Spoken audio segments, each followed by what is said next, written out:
அருமையான தேவனுடைய பிள்ளைகளை, இந்த நாளிலே மறுபடியுமாக மனிதனின் மீட்பிற்காக அர்ப்பணித்தவர்கள் என்ற தலைப்பின் கீழ் மோசேயை குறித்து 3வது வாரமாக நாம் கற்றுக்கொள்ளப் போகிறோம். மோசே அர்ப்பணிப்பில் இருந்தான். எப்படி?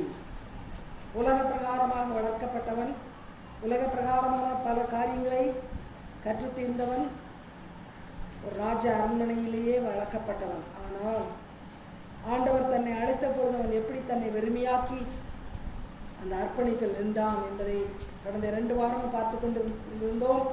இன்றும் நாம் அதை தொடர்ந்து பார்க்க போகிறோம். இப்படிப்பட்ட ஒரு அர்ப்பணிப்பு இந்த நாளில் நமக்கு வேண்டும் என்று ஆண்டவர் விரும்புகிறார். இந்த அர்ப்பணிப்பு இல்லாவிட்டால் கடைசி நாட்களிலே நாமும் வரப்போகிற நாட்களிலே உறுதியாக நிற்க முடியாது. மற்றவர்களும் நம்மை பார்த்து கற்றுக்கொள்ளும்படியான ஒரு ரோல் மாடலாக இருக்க முடியாது. ஆகினால் இந்த செய்திகளை கேட்பதோடு விட்டுவிடாமல் கவனமாக உள்ளத்தில் பதித்துக் கொள்வோம். மோசேயை போன்று ஒரு அர்ப்பணிப்புள்ள தேவமாய் மக்களாக மாற நம்மளை ஒப்புக் கொடுப்போம். தொடர்ந்து யாத்திராகம புத்தகத்தையே திருப்பி வைத்துக் கொள்வோம். கடந்த வாரத்தில் விட்டுவிட்ட சில வசனங்களை பார்த்து பின்பு மற்ற வசனங்களுக்கு கடந்து செல்லலாம். யாத்திராகமம் அதிகாரம் 24 வசனம் 18. 24வது அதிகாரம் 18வது வசனம். Exodus chapter 24 18th verse.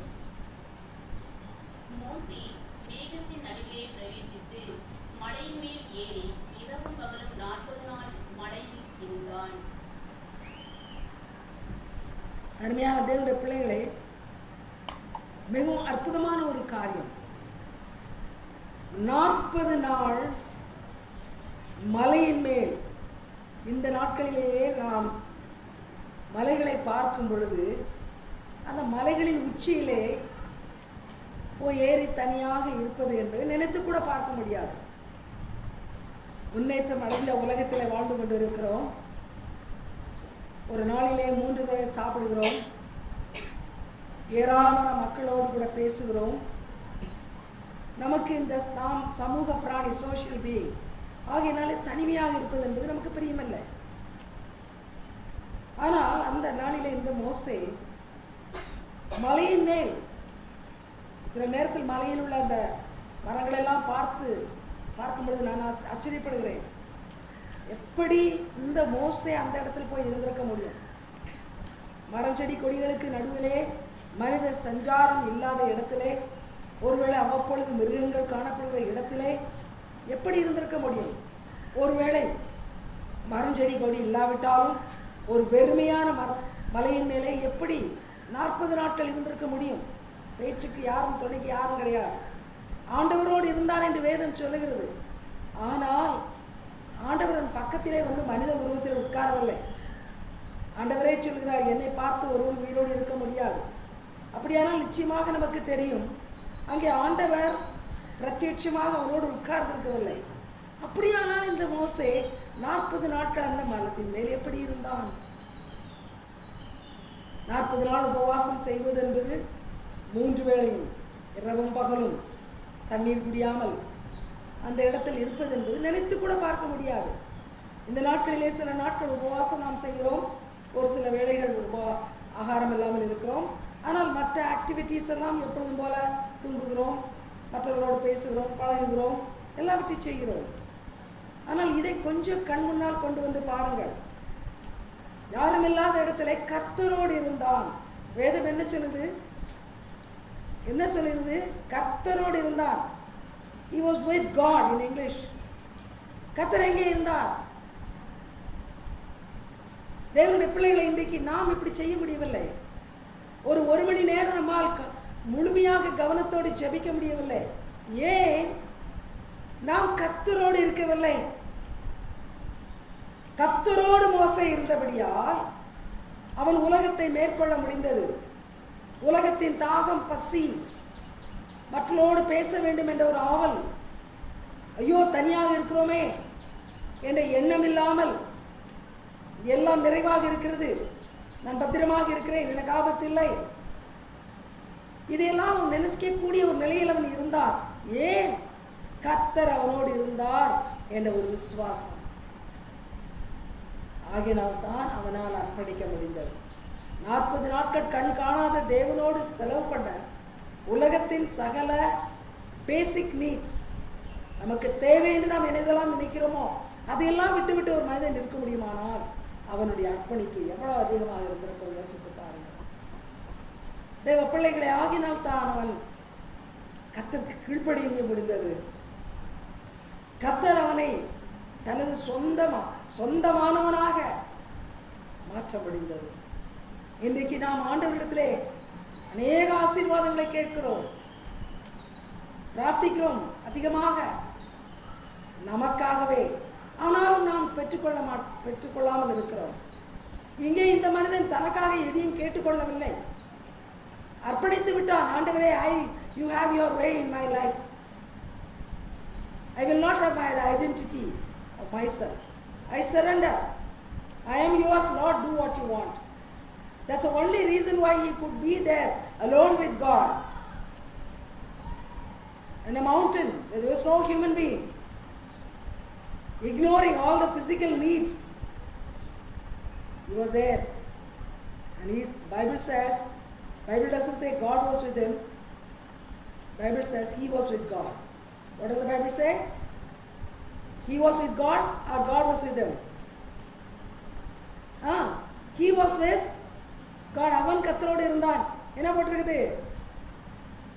யாருக்குமே பைபிள் வாசிக்க தெரியாதா? என்ன போட்டிருக்கு? கர்த்தர் அவனோடு இருந்தாரா, அவன் கர்த்தரோடு இருந்தானா? அவன் கர்த்தரோடு இருந்தான். அப்படிதானே இருக்கு? குட். அட்லீஸ்ட் ஒரு ஆளாக வாசிச்சு சொன்னாங்க. அவன் கர்த்தரோடு இருந்தான். He felt the presence of God. It's not that like that in English. What does it say in English? Moses went into the midst of the cloud and carried him up into the mountain. And Moses was in the mount 40 days, 40 nights. That's why we always say Tamil translation is better. Okay. So, கவனிங்க, ஆண்டவரோடு இருந்தான். அவன் ஆண்டவரோடு இருந்தான். இன்றைக்கு பாருங்கள், ஆண்டவரே என்னோடு இருன்னு கேட்கிறோம். ஆண்டவரே நான் போகிறேன், தனியாக போகிறேன், என்னோடு வாரும். ஆண்டவரே நான் இருக்கிற இடத்துல என்னோடு இரும். அதோடு கூட சொல்லிக்கிடுவோம், ஆண்டவரே நீர் என்னோடு இருக்கிறவரா இருக்கிறீர் எல்லாம் சொல்லி கூப்பிடுவோம். நாம் ஆண்டவரோடு இருக்கிறோமா? ஆண்டவரோடு இருக்க வேண்டும் என்ற ஆவல் உண்டா? தேவ பிரசன்னத்தில் நுழைந்து உலகத்தின் நட்பு வேண்டாம், உறவு வேண்டாம், உலக பிரகாரமான அனுபவங்கள் வேண்டாம், ஆண்டவர் போதும். அப்படியாக நம் ஆண்டவருடைய சமூகத்தை தேடி அவரோடு தனியாக இருக்கிற நினைக்கிறோமா என்று அப்படிப்பட்ட ஒரு அனுபவத்துக்குள் வருவோமோ அன்று நிச்சயமாகவே மோசேயை போன்ற ஒரு அர்ப்பணிப்பு நமக்குள் வரும். இன்னைக்கு அதிகமான ஜனங்களுக்கு தனியாக இருக்க பிடிக்காது. வீட்டிலே தனியாக இருக்க மாட்டாங்க, யாரையாவது கூப்பிட்டு கொள்வார்கள், அல்ல யார் வீட்டுக்காவது போவார்கள். இன்றைக்கு கிறிஸ்தவர்கள் என்று சொல்கிறவர்கள் கூட அதிகமான ஜனங்களை நான் பார்க்கிறேன். ஒன்றே யார் வீட்டுக்காக போவார்கள், அல்ல யாரையாவது தங்களோடு கூப்பிட்டு உட்கார வைத்துக் கொள்வார்கள். தனியாக ஆண்டவரோடு இருப்பது மக்களுக்கு பிடிப்பதில்லை. அதனால்தான் இந்த உலகத்தில் இன்றைக்கு என்டர்டெயின்மெண்ட் சென்டர்ட் வேர்ல்டாக இருக்குது. பொழுதுபோக்காக ஏதோ ஒரு ரேடியோ, ஒரு டெலிவிஷன், அல்ல ஏதோ ஒன்று, அல்ல இன்டோர் கேம்ஸ், அவுட்டோர் கேம்ஸ். நமக்கு ஆண்டவரோடு இருக்க முடியாது. அப்படி இருந்தால் எப்படி அர்ப்பணிப்பு இருக்க முடியும்? ஆண்டவரோடு இருக்கிறவர்கள் மாத்திரம்தான் பூர்ணமாக ஆண்டவருக்குள் வாழ முடியும், தங்களை பூர்ணமாக அர்ப்பணிக்க முடியும். மோசே தன்னை ஆண்டவருக்கு அர்ப்பணித்தான், ஆகாரத்தை மறந்தான். ஆண்டவருக்கு அர்ப்பணித்தான், தாகத்தை பொருட்படுத்தவில்லை. ஆண்டவருக்கு அர்ப்பணித்தான், தனிமையை பற்றி கவலைப்படவில்லை, ஒன்றையுமே பற்றி கவலைப்படவில்லை. ஐயோ என்னுடைய மனைவி பிள்ளைகளை அனுப்பிவிட்டேனே, அவர் என்ன பண்ணுவார்கள் யோசிக்கவில்லை. ஏனென்றால் தேவ சமூகம் அப்படிப்பட்டது. தேவனுடைய பிள்ளைகளை, ஆண்டவருடைய சமூகத்தை அதிகமாக நீங்களும் நாட உலகத்தின் ஆசைகள், இச்சைகள் நம்மை விட்டு தானாக போகும். நாம் ஆண்டவரோடு இருக்க ஆரம்பித்து விடுவோம். அதற்கப்புறமா எனக்கு போர் அடிக்குது, நான் அதை அங்கே சுத்த வேண்டும், இங்கே சுத்த வேண்டும் என்றெல்லாம் நாம் சொல்லவே மாட்டோம். தேவ சமூகம் பேரின்பம் கொடுக்கிற ஒரு சமூகம். அவர் நம்மோடு இருந்தால் எல்லாமே நமக்கு இருக்கிறதாக ஒரு திருப்தி நமக்கு வரும். ஆனால் நாம் இன்றைக்கு ஆண்டவரே என்னோடு வாரும் என்று சொல்கிறோம். நாம் அவரோடு இருப்பதற்கு பிரயாசப்படவில்லை. தொடர்ந்து வாருங்கள். அதே 32வது அதிகாரம், அதே புத்தகம் யாத்திராகமம் 32 வசனங்கள் 10 முதல் 14 வரை. யாத்திராகமம் 32 10 14. Exodus chapter 32 verses 10 to 14. ஆகையால் என் கோபம் இவர்கள் மேல் மூளவும், நான் இவர்களை அழித்துப் போடவும் நீ என்னை விட்டுவிடு, உன்னை ஒரு பெரிய ஜாதியாக்குவேன் என்றார். மோசே தன் தேவனாகிய கர்த்தரை நோக்கி, கர்த்தாவே, தேவரீர் மகா பலத்தினாலும் வல்லமையுள்ள கையினாலும் எகிப்து தேசத்திலிருந்து புறப்பட பண்ணின உம்முடைய ஜனங்களுக்கு விரோதமாக உம்முடைய கோபம் பற்றி எரிவதென்ன? மலைகளில் அவர்களை கொன்று போடவும், பூமியின் மேல் இராதபடிக்கு அவர்களை நிர்மூலமாக்கவும், அவர்களுக்கு தீங்கு செய்யும் பொருட்டே அவர்களை புறப்பட பண்ணினார் என்று எகிப்தியர் சொல்லுவானேன். உம்முடைய கோபத்தின் உக்கிரத்தை விட்டு திரும்பி உமது ஜனங்களுக்கு தீங்கு செய்யாதபடிக்கு அவர்கள் மேல் பரிதாபம் கொள்ளும். உமது தாசராகிய ஆபிரகாமையும் ஈசாக்கையும் இஸ்ரவேலையும் நினைத்தருளும். உங்கள் சந்ததியை வானத்து நட்சத்திரங்களைப் போலவும் பெருக பண்ணி, நான் சொன்ன இந்த தேசம் முழுவதையும் உங்கள் சந்ததியார் என்றென்றைக்கும் சுதந்திரித்துக் கொள்ளும்படிக்கு அவர்களுக்கு கொடுப்பேன் என்று உம்மை கொண்டே அவர்களுக்கு ஆணையிட்டு சொன்னீரே என்று கெஞ்சி பிரார்த்தித்தான். அப்பொழுது கர்த்தர் தமது ஜனங்களுக்கு செய்ய நினைத்த தீங்கை செய்யாதபடிக்கு பரிதாபம் கொண்டார். கவனிங்கள், இஸ்ரவேல் மக்கள் எப்பொழுதும் போல வணங்காக்களத்துள்ளவர்கள் ஆண்டவரை கோபமூட்டினார்கள். ஆண்டவருக்கு கோபம் வந்ததினால் ஆண்டவர் என்ன சொன்னார்? மோசே, இந்த ஜனங்களெல்லாம் நான் அழித்து விடுவேன், உன்னை மாத்திரம் பெரிய ஜாதியாக்குவேன். இது நோவாவிடத்தில் சொன்ன காரியம் போல. நோவா காலத்தில் சொன்னார், ஜலப்பிரளயம் வரப்போகுது, எல்லோரையும் அழிக்கப் போகிறேன், நீயும் உன்னுடைய குடும்பத்தார் மாத்திரம் பேழைக்குள் நுழைந்து விடுங்கள். நோவா ஏற்றுக்கொண்டார், பேழைக்குள் நுழைந்து விட்டார், தன்னுடைய குடும்பத்தாரோடு மாத்திரம். அதே காரியத்தை ஆண்டவர் திருமன் மோசைக்கு சொல்கிறார், இந்த அனைத்து ஜனங்களையும் அழித்து போடுவேன், உன்னை மாத்திரம் ஒரு பெரிய ஜாதியாக்குகிறேன். மறுபடியுமாக இந்த ரிடம்ஷன் ஒர்க், இந்த மீட்பின் பணி இஸ்ரவேல் மக்கள் மூலமாக அல்ல, ஒருவன் மூலமாக தொடரட்டும், நான் அப்படி செய்கிறேன் என்று ஆண்டவர் சொன்னார். ஆனால் மோசே என்ன செய்கிறான்? ஆண்டவரே அப்படி அல்ல, ஆண்டவரே அப்படி அல்ல, கெஞ்சி பிரார்த்திக்கிறான். வேதம் சொல்லுகிறது கெஞ்சி பிரார்த்தித்தான். தமிழில், ஆங்கிலத்தில் மேபி ப்ளீடர். ஆண்டவர் சொல்லுகிறான், ஆண்டவரே வேண்டவே வேண்டாம், நான் ஒரு பெரிய ஜாதியாக வேண்டும் என்ற ஆசை எனக்கு இல்லை, நான் பெரிய ஆளாக வேண்டும் என்ற ஆசை எனக்கு இல்லை.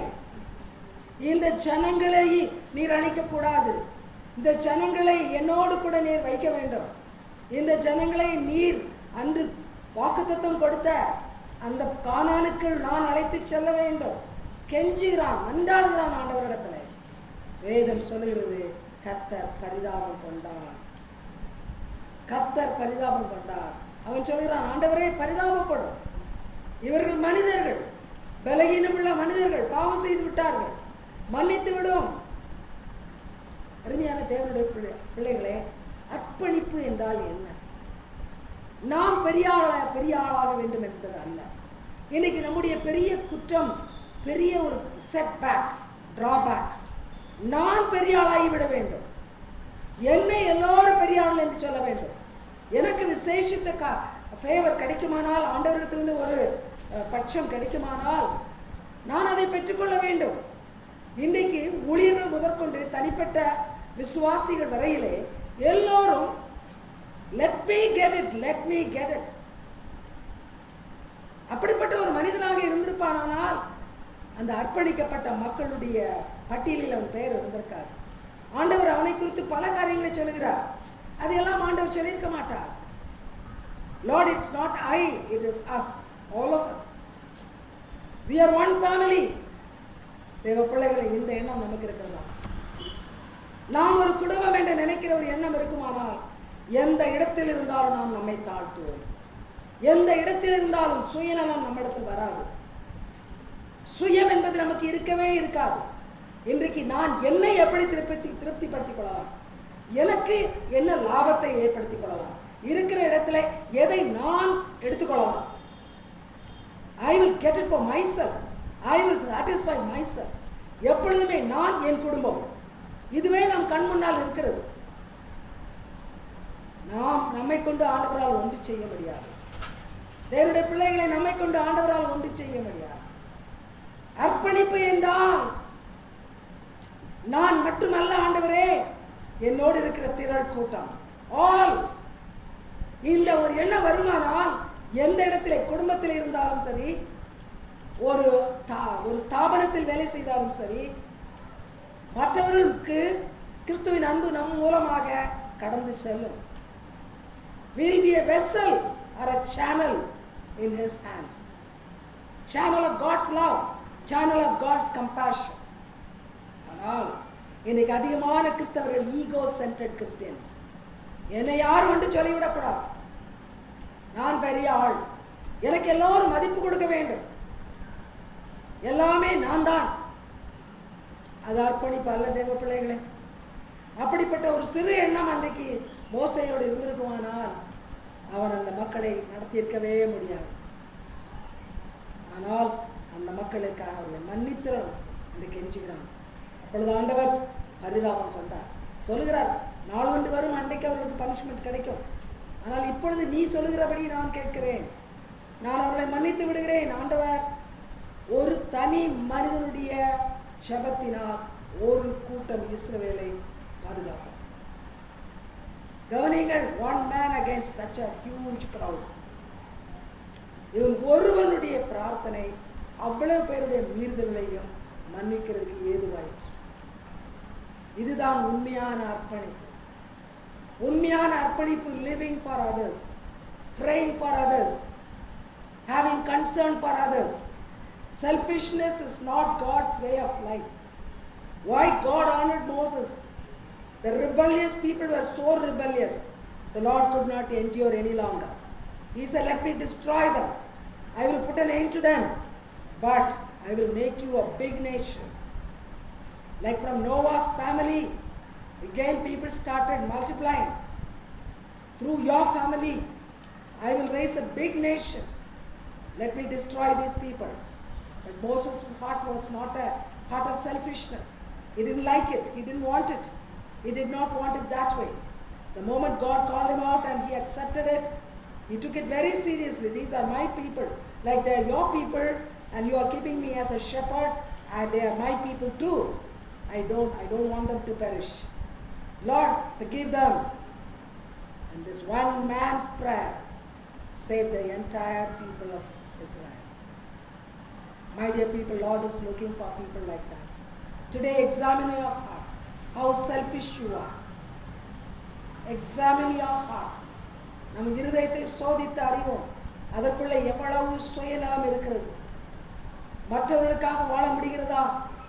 வெளியிலே கிறிஸ்தவன் என்று தோற்றம், ஆனால் ஏதாயிலும் ஒன்று மற்றவர்களுக்காக செய்ய வேண்டும் என்று வரும்பொழுது, ஐயோ என் நேரம் போய்விடுமே, நான் இதை செய்ய வேண்டுமா? இந்த எண்ணம் இன்றைக்கு நமக்கு கிடையாது. வெளி தோற்றத்தில் கிறிஸ்தவர்கள், ஆனால் உள்ளத்திலோ சுயநலவாதிகள். நம்மை கொண்டு ஆண்டவரால் எதையும் சாதிக்க முடியாது. ஆண்டவருக்கு தேவையானவர்கள் அர்ப்பணிப்பின் மக்கள், தங்களுடைய எல்லாவற்றையும் ஆண்டவருக்கு கொடுத்துவிட்டு கர்த்தாவே உம் சித்தம் நடக்கட்டும் என்று சொல்கிறவர்கள். தொடர்ந்து வாருங்கள். மோசே எப்படிப்பட்டவன்? அதே யாத்திராகம புத்தகத்தில் 32வது அதிகாரம் 19வது வசனம். யாத்திராகமம் 32 வசனம் 19. Exodus chapter 32 verse 19. அவன் பாளையத்துக்கு சமீபித்து அந்த கன்றுக்குட்டியையும் நடனத்தையும் கண்டபோது மோசே கோபம் உண்டவனாகி தன் கையிலே இருந்த பலகைகளை மலையின் அடியிலே எறிந்து உடைத்து போட்டு. ஒருவேளை நாம் நினைப்போம், இது மோசே மகா கோபக்காரன், ஆதியில இருந்த கோபகுணம் மறையவில்லை போலும், அதனால் தான் இப்படி கோபப்பட்டான். இல்லை மக்களே, இது தேவ வைராக்கியத்தின் வெளிப்பாடு. இவ்வளவு தூரம் உங்களை நடத்தின தேவன், செங்கடலை பிளந்து ஒரு ராஜாவையும் அவர் சேனையையும் உங்களுக்காக உருட்டி தள்ளின தேவன். பசியாக இருக்கும் பொழுது வானத்திலிருந்து அப்பத்தை கொடுத்த தேவன். இப்படிப்பட்ட தேவனை நீங்கள் எப்படி மறக்க முடியும்? வைராக்கியம், கர்த்தருக்கான ஒரு வைராக்கியம். ஆகையினால் அந்த நிமிஷத்தில் அவருடைய கோபத்தின் வெளிப்பாடாக அந்த கற்பலையை உடைந்தது. ஆண்டவர் வைராக்கியம் உள்ள மக்களை எதிர்பார்க்கிறார். ஏதோ ஒரு சில நேரங்களிலே ஆண்டவரை பிரியப்படுத்தி விட்டு துதித்து விட்டு போகிற மக்கள் இல்லை. Lord is not looking for people who will sing His glory for a while, probably giving expression to it by dancing and raising hands and clapping hands. No, He is not interested in such people. Moses was not doing it there up in the hill. 40 days he had no instrument to play, and there was no choir. He was quiet all by himself. So God is not interested in outward things. Here he was such a zealous man. How can you go against my God? He has favored you so much. He has delivered you. He has brought you thus far. And how can you, in the place of God, bring an idol? My dear people, let's examine our heart today. What is the idol we have? We may not have a calf in a carved one. We may not have a carved idol, but there are so many idols in our hearts. கவனிங்கள், இவனாலே அந்த விக்கிரகத்தை பார்க்க கூட முடியவில்லை. கோபம் பற்றி எறிந்தது. எல்லாவற்றையும் கையில் இருந்தது. கற்பலகை ஆண்டவர் கொடுத்தது கூட என்று மறந்து விட்டான், எரிந்து போட்டான். இன்னைக்கு அப்படிப்பட்ட வைராக்கியம் உண்டா? எத்தனையோ காரியங்களை விக்கிரகமாக வைத்து வணங்கி கொண்டிருக்கிறோம். நாம் விக்கிரகத்தை நேரடியாக வணங்குகிறவர்களை பார்த்து சிரிக்கிறோம்.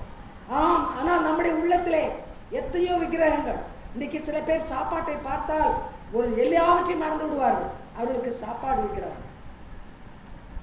சாப்பாட்டுக்காக போய் சொல்லுவார்கள், திருடுவார்கள், கள்ளத்தனமாக காரியங்களை நடப்பிப்பார்கள். ஏனென்றால் சாப்பாடு அவர்களுக்கு விற்கிறார்கள். இன்னும் சிலர் பணம், அந்த பணத்தை சம்பாதிப்பதற்கு என்ன ஒரு மெத்தட் ஆனாலும் பரவாயில்லை. அதை ஆண்டவர் ஏற்றுக்கொள்கிறாரோ மனிதன் ஏற்றுக்கொள்கிறாரோ அதெல்லாம் பற்றி கவலை. பணம் வேண்டும், எப்படியாயும் பணம். அந்த பணம் அவர்களுக்கு ஒரு விக்கிரகமாக மாறிவிடுகிறது. இப்படி நம்மை நாமே சோதிப்போமானால் இன்றைக்கு நமக்கு நிறைய விக்கிரகங்கள். உணர்விலை விக்கிரகம். என்னை எல்லோரும் அப்ரூவ் பண்ண வேண்டும், எல்லோரும் என்னை நல்லவன் என்று சொல்ல வேண்டும். I should be a popular person.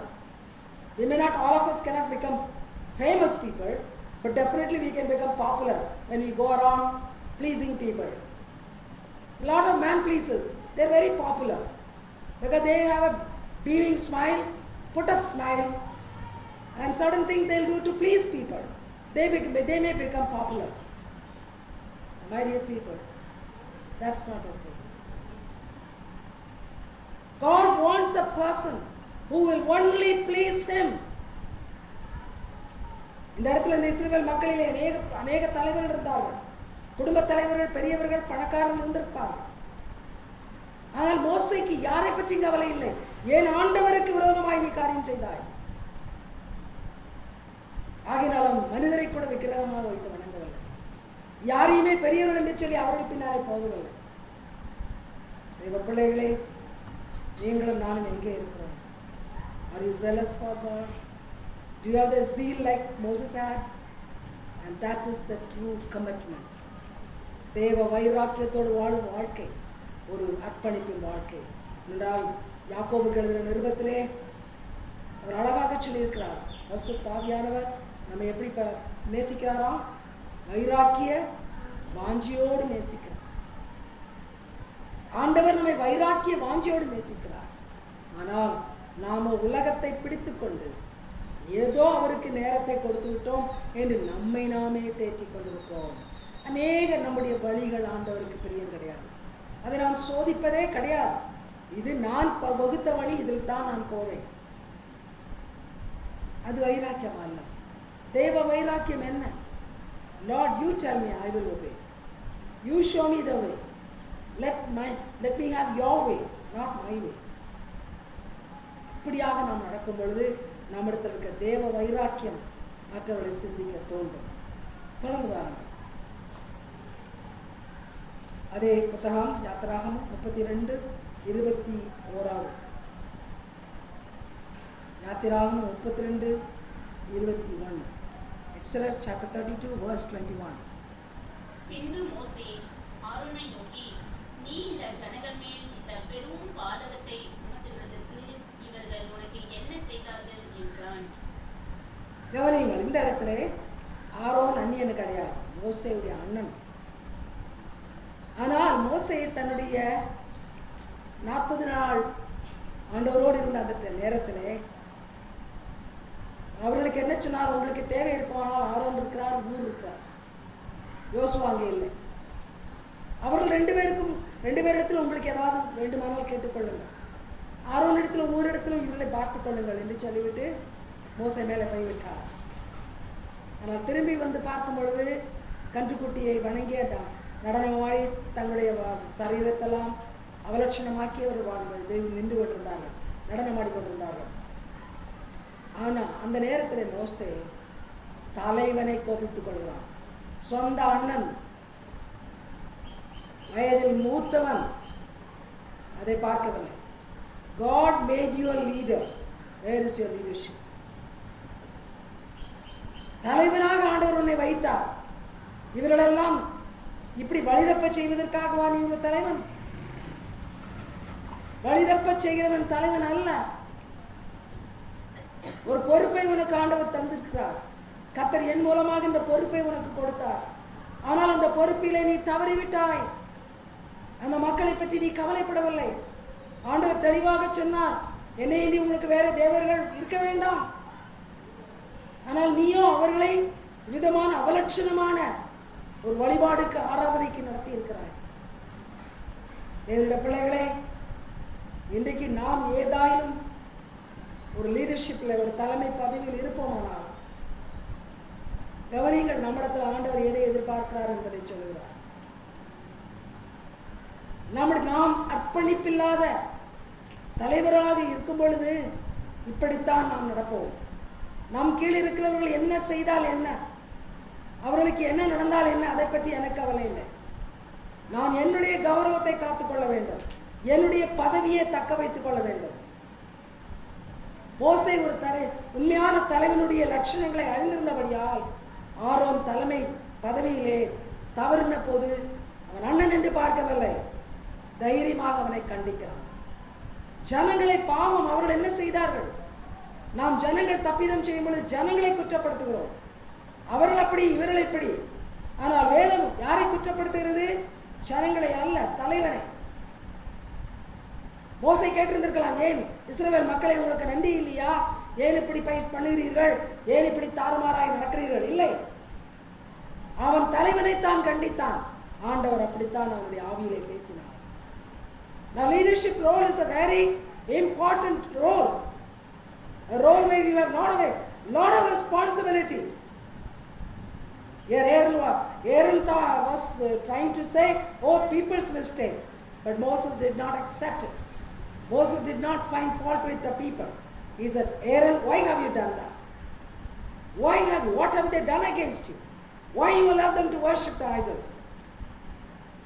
Even today, that's what the Lord is saying. Leadership role, if you are taking it for the honor of it, for anything attached to the seat, you are the most miserable person.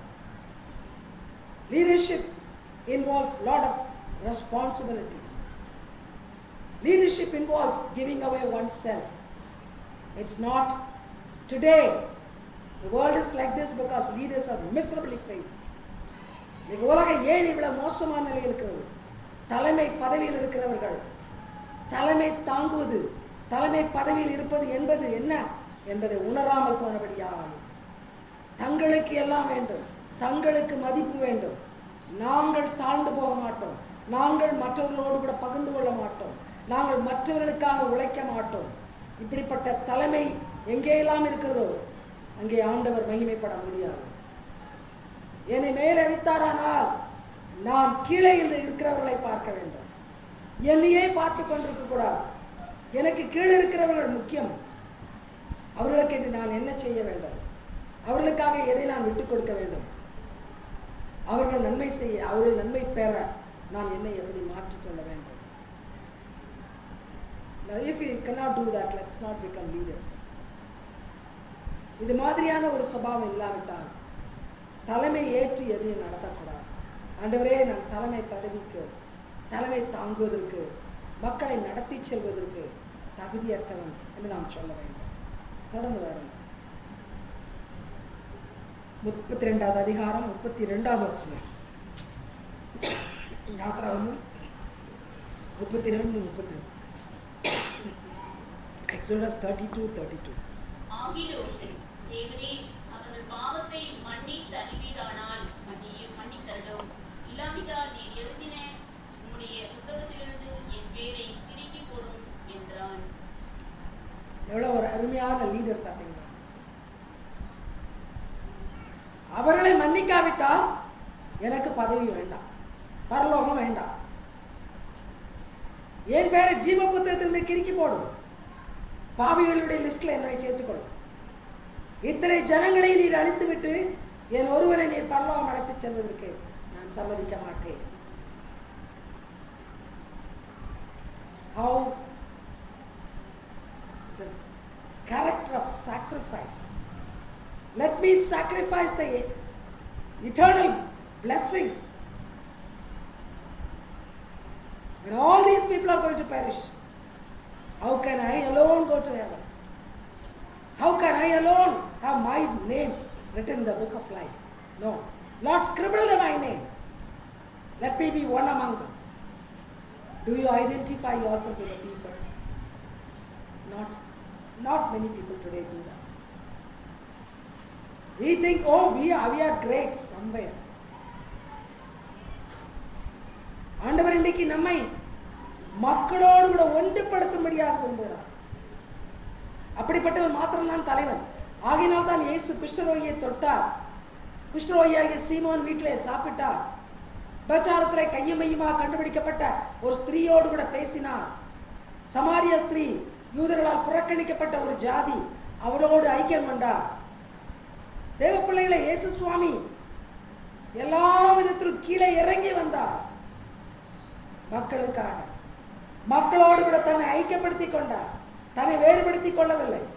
தனக்கென்று ஒரு special comfort கேட்கவில்லை. நான் தலைவன், எனக்கு ஒரு special room, நான் தலைவன், எனக்கு ஸ்பெஷல் சாப்பாடு, நான் தலைவன், எனக்கு எல்லாமே ஸ்பெஷல். ஒரு நாளும் இயேசு செய்யவில்லை. அதே காரியத்தை அன்று மோசேயும் வாழ்க்கையில கடைபிடித்தார். தலைவன் என்று தன்னை வித்தியாசமாக பார்க்கவில்லை.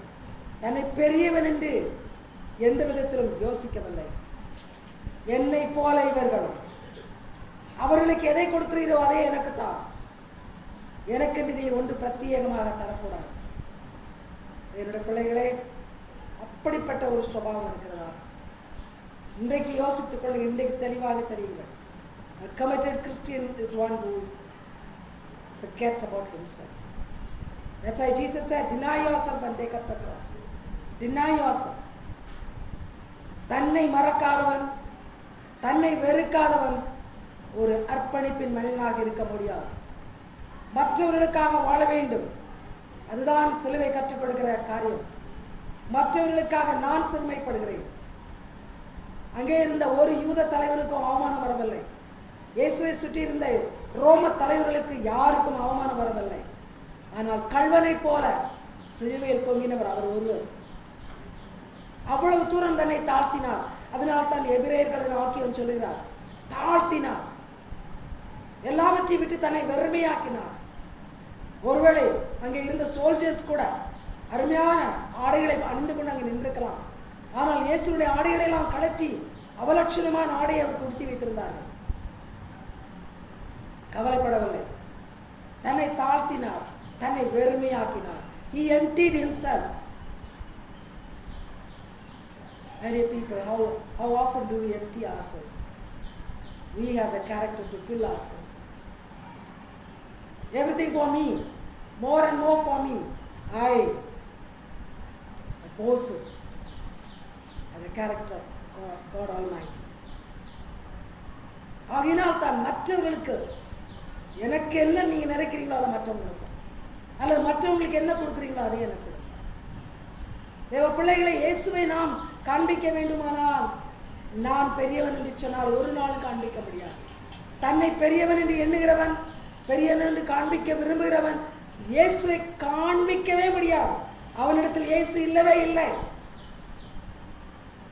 இன்றைக்கு தெரிந்து கொள்வோம், இத்தனை சுவிசேஷ ஊழியர்கள் இருந்தும் இந்தியா ரட்சிக்கப்படவில்லை. தமிழ்நாட்டிலே ஏராளமான ஊழியர்கள் இருந்தும் தமிழ்நாடு ரட்சிக்கப்படவில்லை. மூளை முடுக்கெல்லாம் போதகர்கள் இருந்தும் நம்முடைய நாடு இத்தனை அவலமாக இருக்கிறது.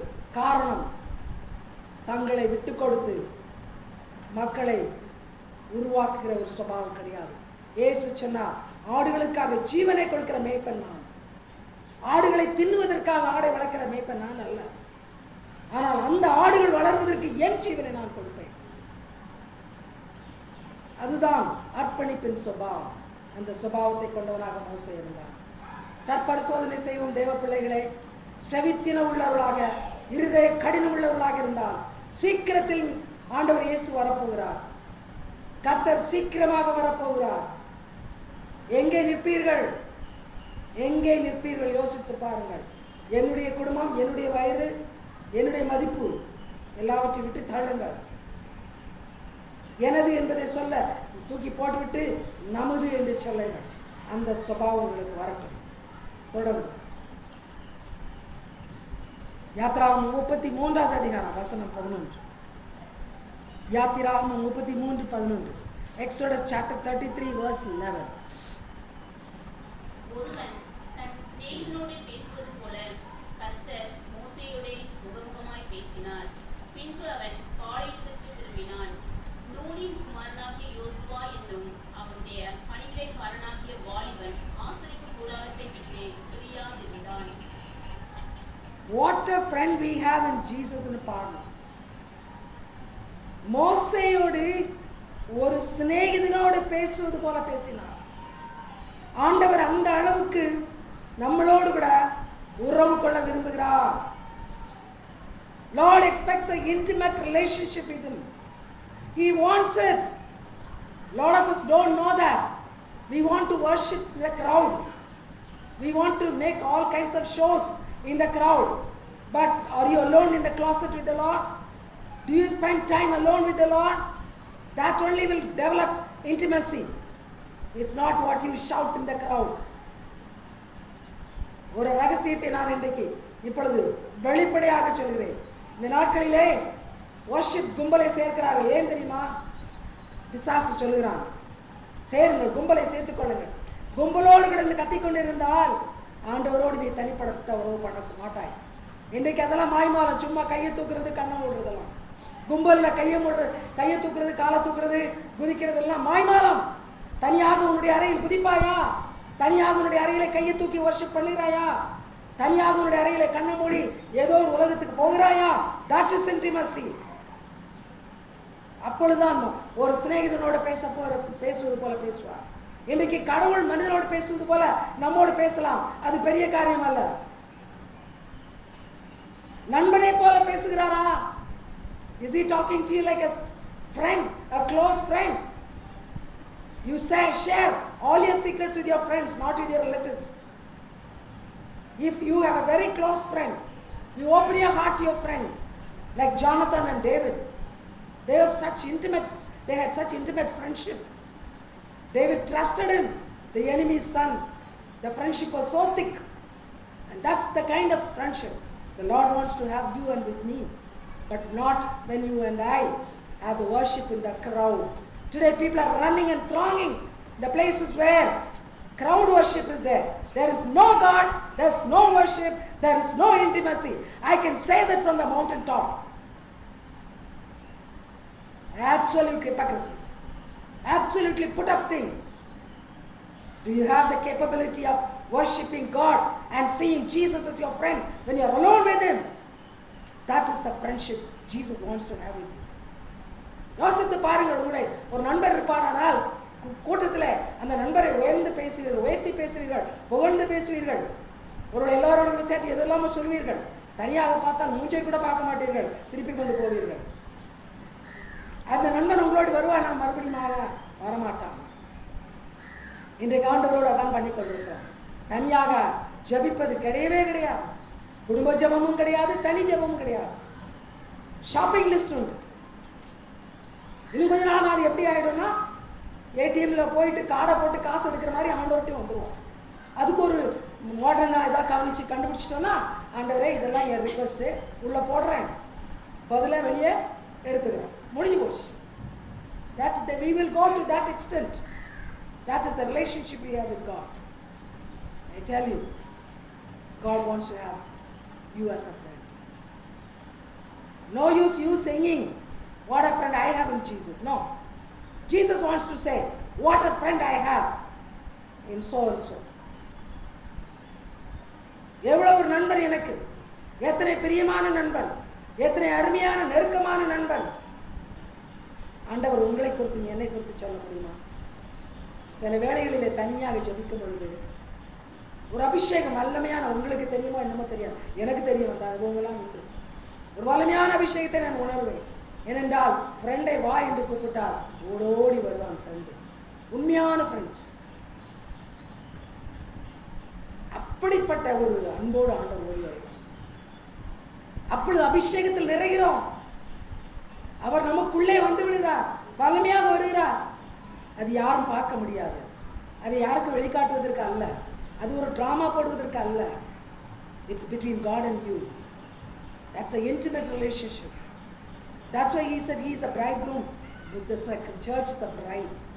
That intimate relationship only these two can have. My dear people, God wants such friendship.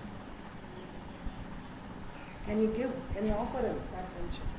அப்படிப்பட்ட நண்பர்களாக இருக்கணும். அப்படி இருந்தோம்னா அந்த வாயின் வார்த்தைகள் சுத்தமாகும், கண்ணின் பார்வை சுத்தமாகும், செயல்கள் சுத்தமான செயல்களாக இருக்கும்.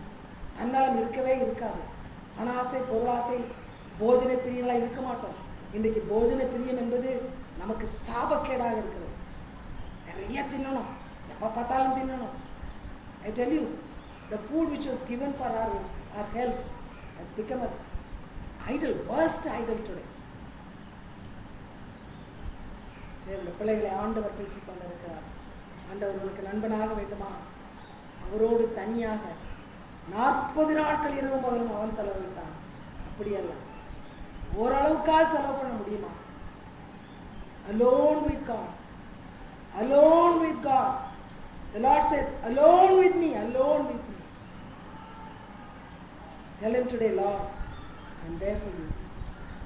You can share any secret with me. I'll come there. I'll be alone with you. I'll be your friend, Lord. Share anything with me. சொல்ல முடியுமா? ஆண்டவர் நான் சொல்ல வேண்டும் என்று எதிர்பார்க்கிறார். அந்த அர்ப்பணிப்பை ஆண்டவர் எதிர்பார்க்கிறார். தொடர்ந்து வாருங்கள். யாத்ராகமம் 34வது அதிகாரம் வசனம் 10. யாத்ராகமம் 34:10. Exodus chapter 34 verse 10. அதற்கு அவர், இதோ நான் ஒரு உடன்படிக்கை பண்ணுகிறேன். பூமியெங்கும் எந்த ஜாதிகள் இடத்திலும் செய்யப்படாத அதிசயங்களை உன் ஜனங்கள் எல்லாருக்கும் முன்பாகவும் செய்வேன். உன்னோடு கூட இருக்கிற ஜனங்கள் எல்லாரும் கர்த்தருடைய செய்கையை காண்பார்கள். உன்னோடு கூட இருந்து நான் செய்யும் காரியம் பயங்கரமாயிருக்கும். Praise the Lord. உன்னோடு கூட இருக்கிறவர்கள் எல்லாரும் பார்ப்பார்கள். எதை பார்ப்பார்கள்? உன் மூலமாக நான் செய்கிற காரியம் பயங்கரமாக இருக்கும். What is the English version? It is a terrible thing that I will do with thee. Huh? For it is a terrible thing that I will do with thee. Wrong translation. I will do wonders never before done. It's not terrible. I know what kind of translation that is. Terrible, we use it for negative things. Okay. So, I will do wonders. God being with a man doing things. இன்னைக்கு பாருங்க, தொட்டா பொத்துக்கு கீழே விழுறாங்க, என்னென்னமோ பண்றாங்க, சொல்றாங்க ஓ ஆண்டவர் இருக்க. ஆண்டவரே கிடையாதுங்க, அங்க பேய் வேலை பார்க்குது. இன்னைக்கு சாத்தான் இந்த மாதிரி எல்லாம் நிறைய வேலை செய்யறான். ஆண்டவர் நம்மோடு கூட இருந்து வேலை செய்தால் முதலாவது சாட்சி உள்ள வாழ்க்கை வெளியே வரும். சாட்சி உள்ள வாழ்க்கை முதலாவது, இரண்டாவதான அற்புதங்கள். இந்த இடத்துல ஆண்டவர் சொல்கிறார், ஜனங்கள் அதிசயப்படுவார்கள், ஜனங்கள் பார்த்து ஆச்சரியப்படுவார்கள். உன்னுடைய வாழ்க்கை அவ்வளவு வல்லமையுள்ள வாழ்க்கையா இருக்கும். You will lead a powerful life. What I do through you, with your help, there will be mighty people will just be awestruck when they look at you. My dear people, if only God can say that to me and to you today, how wonderful it is. The God coming down and speaking, Moses, you have satisfied me so much. I am so pleased with you that I will be with you. People can see that I am with you. People can see that every wonder that happens in your life is coming from me. With my power you are doing. ஆண்டவர் சொல்கிறார், உன்னோடு இருந்து நான் பெரிய காரியங்களை செய்வேன், பெரிய காரியங்களை நடப்பிப்பேன். ஜனங்கள் பார்த்து அதிசயப்படுவார். இந்த ஜனங்களை இன்னைக்கு ஆண்டவர் நமக்கு அப்படி சொல்லுவாரா? ஆண்டவர் நம்மிடத்தில் அப்படி வெளிப்படையாக சொல்லக்கூடிய விதத்திலே நம்முடைய வாழ்க்கை அமைந்திருக்கிறதா? என்னென்னமோ ஒரு சக்திகளை எல்லாம் கொண்டு வந்து எதையோ செய்து கொண்டிருக்கிறது கிறிஸ்தவ சமுதாயம். கீழ்த்தரமாக போய் கொண்டிருக்கிறது. ஆகையினால் தன் வாழ்க்கையிலே சாட்சி இல்லை. என்னுடைய பிள்ளைகளே, கர்த்தர் நம்மோடு கூட பேசுகிறார். நேற்று திருத்த ஒரு சின்ன பையன், ஆண்டவர் அதிகமாக நேசிக்கிற பையன், என்னோடு கூட ஒரு காரியத்தை சொல்லி கொண்டிருந்தான். இந்திய தேசத்தில் ஒரு பெரிய தலைவர், ஒரு நிறைய குரூப் இருக்குது, கிறிஸ்தவ குரூப். அதில் ஒன்றினுடைய தலைவர், அந்த ஆளே எனக்கு தெரியும். அவர்கள் வீட்டுக்கு போயிருந்தாராம். அவர் இப்பொழுது இருக்கிறது அமெரிக்கா தேசத்தில்.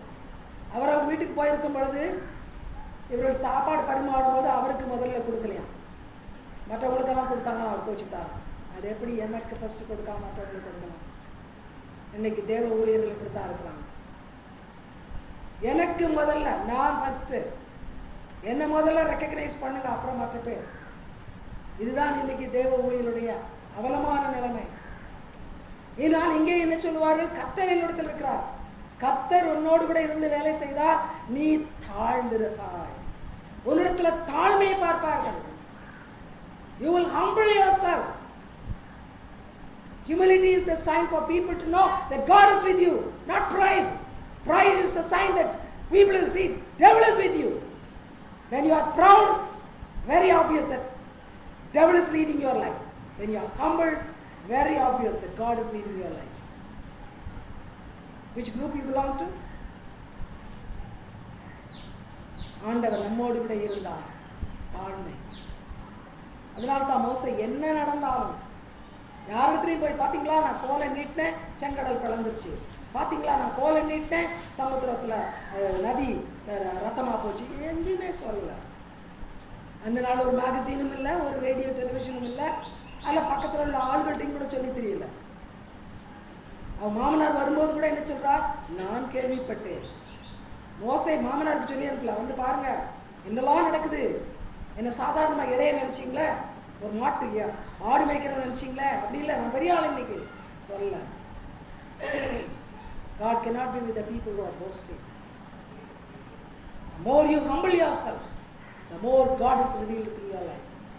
And then the Lord himself will come down and say, I am going to use you. I will be with you. I will do things, not you. பிள்ளைகள், அதுதான் அர்ப்பணிப்பின் ஒரு அடையாளம். நம் அர்ப்பணிப்போடு இருக்கும் பொழுது கர்த்தர் நம் மூலமாக பெரிய காரியங்களை செய்து தன்னை மகிமைப்படுத்துவதில் எப்பொழுதும் பெருமைப்படுவார். நம் மூலமாக அவர் பெருமைப்படுவார். அதை செய்ய ஆண்டவருக்கு நம்ம எத்தனை பேர் ஒப்பு கொடுக்கிறோமோ நம் மூலமாக ஆண்டவர் அதை செய்ய ஆயத்தமாக இருக்கிறார். நடந்து வாருங்கள். கடைசி வசனத்தை பார்ப்போம். யாத்திராகமம் 34வது அதிகாரம் 28 30 வரை. யாத்திராகமம் 34 28 30. Exodus chapter 34 verses 28 to 30. அங்கே அவன் அப்பம் புசியாமலும் தண்ணீர் குடியாமலும் இரவும் பகலும் 40 நாள் கர்த்தரோடே இருந்தான். அவன் 10 கட்டளைகளாகிய உடன்படிக்கையின் வார்த்தைகளை பலகைகளில் எழுதினான். மோசே சாட்சி பலகைகள் இரண்டையும் தன் கையில் எடுத்துக்கொண்டு சீனாய் மலையிலிருந்து இறங்குகிற போது தன்னோட அவர் பேசினதினாலே தன் முகம் பிரகாசித்திருப்பதை அவன் அறியாதிருந்தான். ஆரோனும் இஸ்ரவேல் புத்திரர் எல்லாரும் மோசேயை பார்க்கும்போது அவன் முகம் பிரகாசித்திருப்பதைக் கண்டு அவன் சமீபத்தில் சேர பயந்தார்கள்.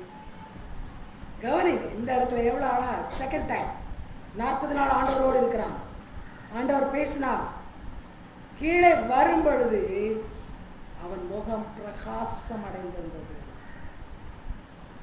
கவனிங்கள், தேவனோடு 40 நாட்கள் செலவிட்டபடியால், தேவனோடு அதிகமான நேரம் செலவிடுகிறபடியால் அவருடைய முகத்திலே ஒரு பிரகாசம். இன்றைக்கு அதிகமான கிறிஸ்தவர் நன்மையை சொல்கிறேன், ஆலயத்துக்கு செல்லும்பொழுது எக்கச்சக்க மேக்கப் போட்டு போகிறாரு. அதனாலேயாவது என் மூஞ்சி பிரைட்டா இருக்காதா? முகம் பிரகாசம் அடைவதற்கு தேவ பிரசன்னம். It is not in the beauty parlor, it is in the presence of God you get your face to shine. He came down. His face was shining brilliantly. People couldn't look at him. They had to ask him, cover your head, cover your face. We can't see your face. என்னுடைய பிள்ளைகளை, இன்னைக்கு தேவ சமூகத்திலே நாம் நேரத்தை செலவிடும் பொழுது நம்முடைய முகத்திலே கடுகடுப்பு இருக்காது, கோபம் இருக்காது, எரிச்சல் பொறாமை இருக்காது, அல்லது செல்ஃப் பிட்டி சுய பரிதாபத்தினால் வேதனை இருக்காது. முகம் பிரகாசமாக இருக்கும்.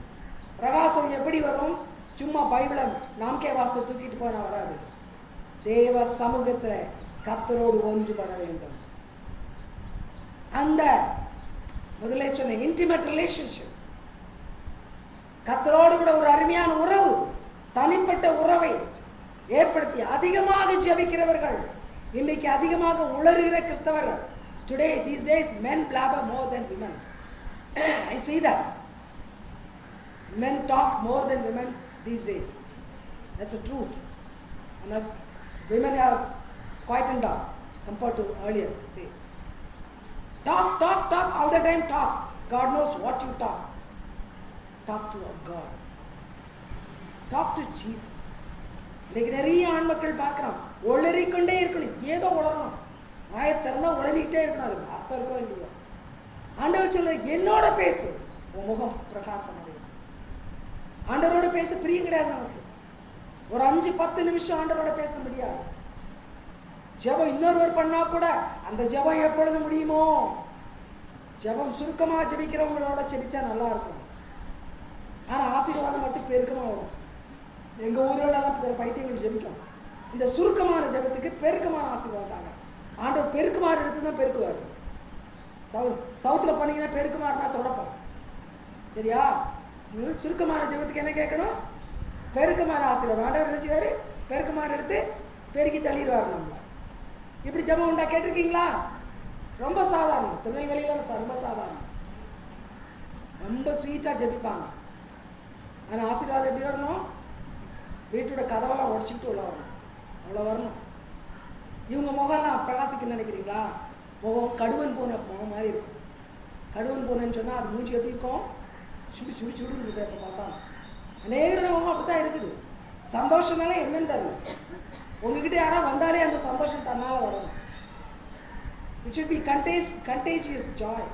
You should look joyful all the time, not grumblers, murmurers. மோசே ஆண்டவரோடு கூட நேரத்தை செலவிட்டான், ஆண்டவரோடு பேசினான். கீழே வர்றவர் ஜனங்களால் பார்க்க முடியல. அடுத்து சொல்லுது, ஜனங்க பயந்தார்கள். இன்னைக்கு தலைவராக இருந்து நாம ஜனங்களை குச்சி எடுத்து பயங்காட்ட முடியாது. கவனிங்க, for leaders again, you can't put fear in the hearts of people who follow you. No. Fear will come when you conduct yourself with respect, in a respectable manner. When you conduct yourself in a respectable manner, and God is with you, people will fear you.